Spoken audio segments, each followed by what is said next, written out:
Let me just quickly give you a list of 4 emotions that can change your life in one day. Emotions are powerful. Sometimes it doesn't take much to alter your whole life direction. Okay, here they are. Number 1, disgust.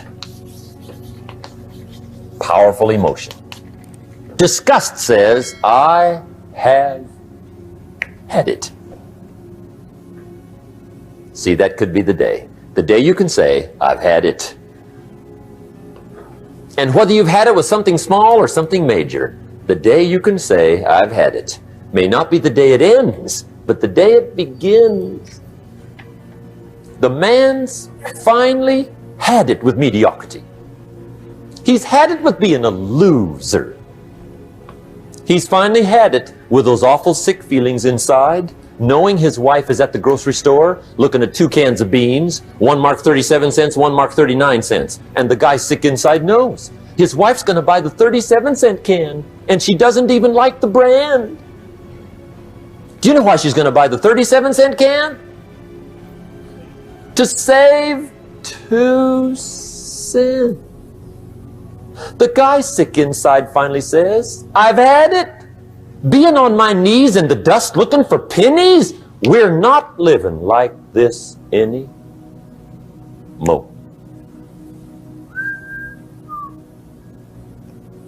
Could be the day that turns your life around. The day you can say, I've had it. He walks into his closet and rips everything in it to shreds and says, I've worn this embarrassing stuff for the last time. And not only will I never wear it again, no one else will ever wear it again.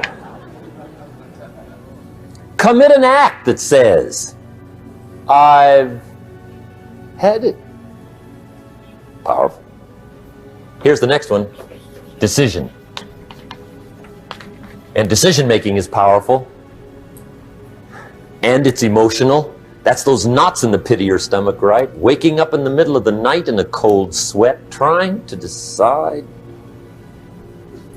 We sometimes call it inner civil war. What shall I do? Well, for progress, you must decide. The best advice I can give you came from a wealthy friend of mine who said, if it's easy, do it easy. If it's hard, do it hard. Just get it done. If you went home tonight and in the next few days cleaned up a whole list of decisions, that might furnish enough inspiration for the next 10 years. I found this out many times after you've decided. Getting on with it is easier than deciding. Sometimes decision is the toughest part.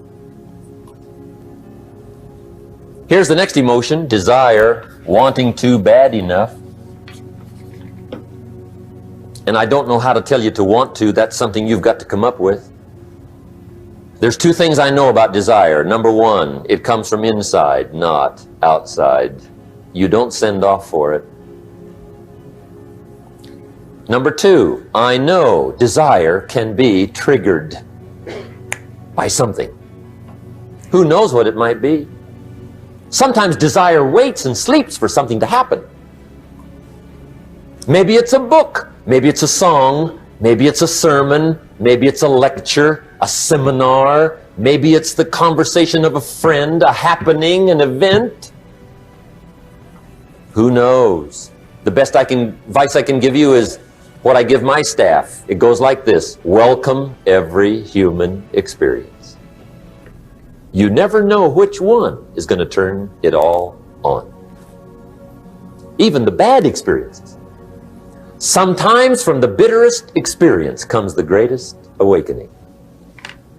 So let down the barriers, take down the walls.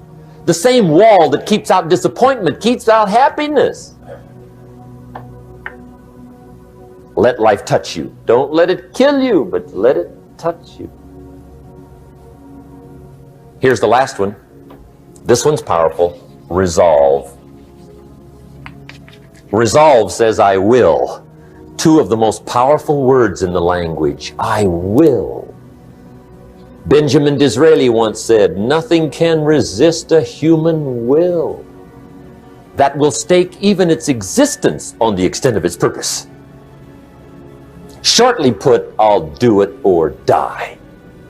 See, that's powerful. That could be the day that turns your life around. The world has a strange way of stepping aside when somebody says, "I'll do it or die."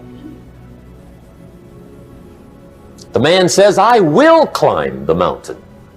They've told me it's too high, it's too far, it's too rocky, it's too difficult, it's never been done before, but it's my mountain, I will climb it. Pretty soon you'll see me waving from the top. Or dead on the side, because I ain't coming back."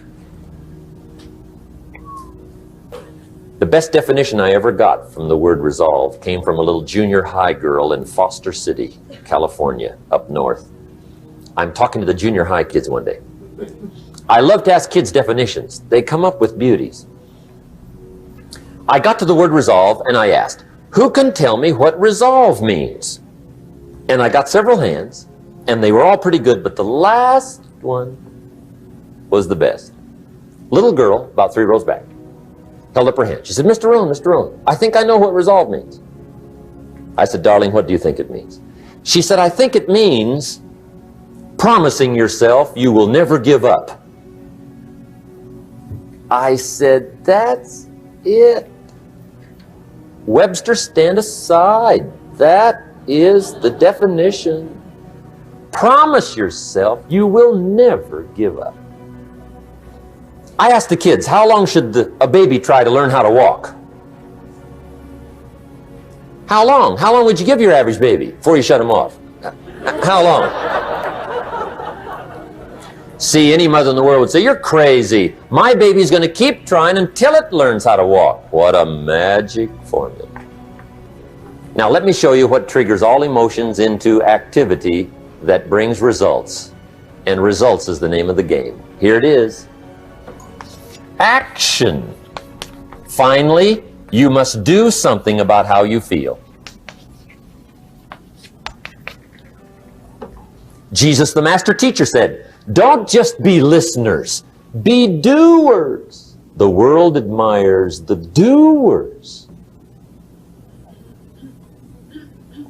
Another Bible phrase says, "Faith without action is useless." Some people these days are big on affirmations. You've got to be very careful of affirmations. There's a thin line between faith and folly. The best clue I can give you on affirmations is this: affirmation without discipline is the beginning of delusion. And there's nothing worse than delusion. The guy keeps walking west looking for the sunrise. I mean, delusion is bad.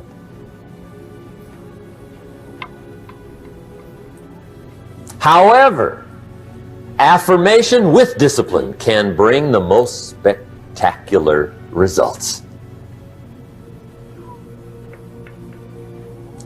Make sure you always have a game plan to match your wishes. Otherwise, they will always be wishes.